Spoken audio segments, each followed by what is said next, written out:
எல்லா மனிதர்களுமே விருப்பப்படக்கூடிய ஒரு விஷயம் அப்படின்னு பார்த்தீங்கன்னா பணம், தங்கம், ஆரோக்கியம், நிம்மதி, ஒரு சொந்த வீடு, சொந்தமாக ஒரு வண்டி, குடும்பம் சந்தோஷமாக இருக்கணும், மகிழ்ச்சியாக இருக்கணும், 4 பேர் முன்னாடி மதிப்பு மரியாதை கிடைக்கணும், மன நிம்மதி நிறைவான வாழ்க்கை வாழணும்.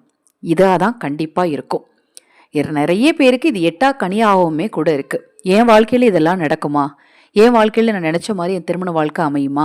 என் வாழ்க்கையில் நான் நினச்ச மாதிரி ஒரு கார் வாங்க முடியுமா? ஒரு பைக் வாங்க முடியுமா? ஒரு வீடு வாங்க முடியுமா? ஒரு 10 பவுன் நகை வாங்க முடியுமா?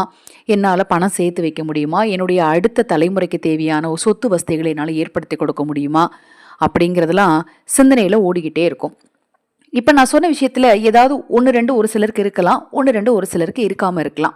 அதாவது இப்போ ஒருத்தட்ட பணம் இருந்தால் நிம்மதி இல்லாமல் இருக்கலாம், ஒருத்தட்ட நிம்மதி இருக்கும், குடும்பம் சந்தோஷமான குடும்பம், நல்ல குடும்பமாக இருக்கும், ஆனால் அவங்களுக்கு தேவையான பண வசதிகள் இருக்காது.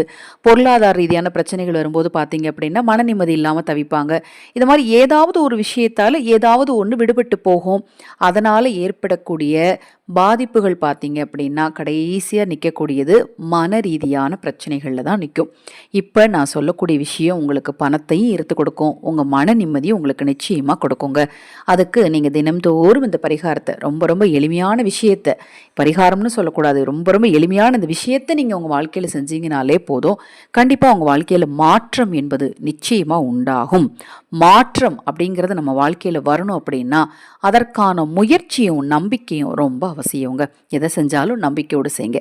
நம்ம சேனலில் நான் போடக்கூடிய பதிவுகளில் உங்களுக்கு சந்தேகம் இருந்தாலும், பூஜை பொருட்கள் உங்களுக்கு தேவைப்பட்டாலும், உங்கள் தனிப்பட்ட பிரச்சனைகளுக்கு பிரத்யேகமாக பரிகாரங்கள் செய்து கொள்ள விரும்பினாலும், அக்ஷய பாத்திரம் உணவளிக்கும் திட்டத்தின் மூலம் ஆதரவற்றவர்களுக்கு உணவளிக்க விரும்பினாலும் 9344692042 இந்த வாட்ஸ்அப் எண்ணுக்கு தொடர்பு கொள்ளுங்க. இப்போ நான் சொல்லக்கூடிய இந்த பரிகாரத்துக்கு தேவையான பொருள் என்ன அப்படின்னு பார்த்தீங்கன்னா நெல்லிக்காய். பெரிய நெல்லிக்காய் அப்படின்னு சொல்லுவோம் இல்லையா, மகாலட்சுமியின் அம்சம்னே சொல்லலாம். இந்த பொருளை அதிர்ஷ்டத்தையும் ஆரோக்கியத்தையும் கொடுக்கக்கூடிய பொருள்னு சொல்லலாம் பெரிய நெல்லிக்காயை. இந்த பெரிய நெல்லிக்காயை தினம்தோறும் தண்ணீரில் போட்டு வச்சுக்கோங்க. இந்த பெரிய நெல்லிக்காயை முதல்ல கையில் வச்சு மனதார மகாலட்சுமி தாயாரை வேண்டிட்டு அதை தண்ணீரில் போட்டு வச்சுக்கோங்க. நைட்டே கூட போட்டு வச்சுக்கலாம், தவறு கிடையாது. அதை கீறி விட்டுட்டும் நீங்கள் போடலாம், இல்லை சின்ன சின்ன துண்டுகளாக வெட்டி கூட நீங்கள் தண்ணீரில் போட்டுட்டு காலை எழுந்ததும் அந்த தண்ணீரை நீங்கள் குடிக்கணும். ஒரு 3 முழுங்கு அளவுக்கு குடித்தா கூட போதுங்க. வீட்டில் இருக்கக்கூடிய சிறிய குழந்தைகளுக்கு கூட கொடுக்கலாம். அவங்களுக்கு நல்ல ஒரு சக்தி, நல்ல ஒரு நேர்மறை ஆற்றல் சக்தி பெறுகிறத அவங்களுமே உணர்ந்து உங்ககிட்ட சொல்லுவாங்க. இன்றைய நாள் முழுக்க நான் சுறுசுறுப்பாக இருந்தேன், இன்றைக்கி நான் செஞ்ச வேலையில் எனக்கு நல்ல மதிப்பெண்கள் நிறையா கிடச்சிச்சு, நான் நல்லா படித்தேன், இது மாதிரிலாம் கண்டிப்பாக அவங்களுமே சொல்லுவாங்க. இந்த நெல்லிக்காய் தண்ணீரை நீங்கள் பருக பருக உங்களுக்கு பண அவசியம் உண்டாகும். நான் சொல்லக்கூடிய இந்த விஷயம் உங்களுக்கு ரொம்ப சின்னதாக தெரியலாம், ஆனால் வாழ்க்கையில் கடைப்பிடிச்சு பாருங்கள், பல அற்புதங்கள் உங்கள் வாழ்க்கையில் ஏற்பட ஆரம்பிக்கும்.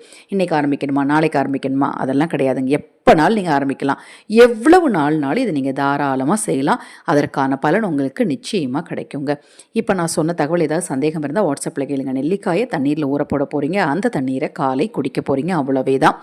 அது மாதிரி ஒரு நெல்லிக்காய் போட்டு ஒரு சொம்பில் போட்டு வச்சுட்டீங்க, வீட்டில் இருக்கிற எல்லாரும் குடிக்கலாமா, தாராளமாக குடிக்கலாம், தவறே கிடையாது. அதன் பின் அந்த நெல்லிக்காயை நீங்கள் சாப்பிட்டுக்கலாம். இல்லை அப்படிங்கிறவங்க அதை கால்படாத இடத்துல அப்புறப்படுத்திக்கலாம். அந்த நெல்லிக்காய் ஊற வைத்த தண்ணீரை குடிக்க குடிக்க வசீகர சக்தியும் வசிய சக்தியும் அதிகமாகும். இது போன்ற எண்ணற்ற தகவல்களை தெரிந்து கொள்ள நமது சேனலை சப்ஸ்கிரைப் பண்ணிக்கோங்க. ஹரஹர சங்கர ஜெய ஜெயசங்கர. மகாபெரிவா திருவடிப்பாதம் சரணம் சரணம். நல்லதே நடக்கட்டும்.